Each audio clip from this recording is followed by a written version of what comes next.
mga ka-idol. Subok natin kung may tagas bag wala. Tingnan natin may tagas ba.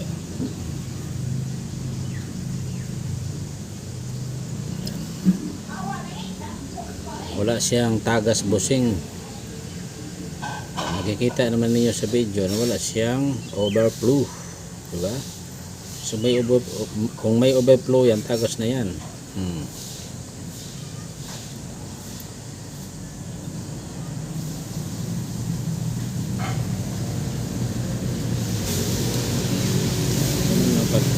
Ganun lang po ang pag-test ng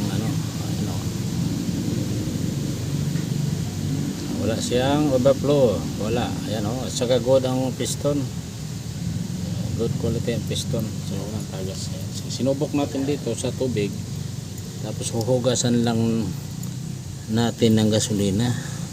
Ito ay test lang, no? Kung paano malaman kung siya ay nag-overflow ba o hindi.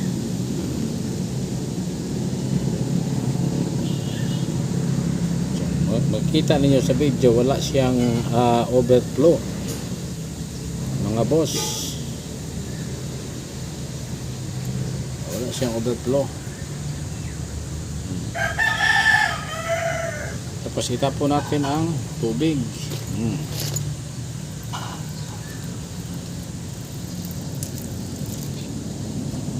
Pasok natin ulit mga kabosing.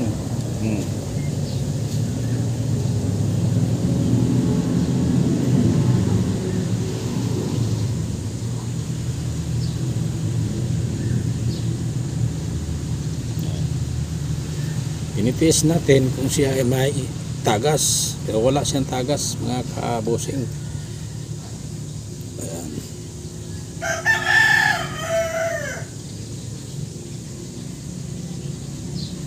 Wala. Good siya mga kabosing, good. Wala siyang overflow, ha. So makita ninyo sa video, wala siyang overflow kasi may overflow yan siya, nagtagas na yan. Ganyan lang ang pag-test mga kabosing.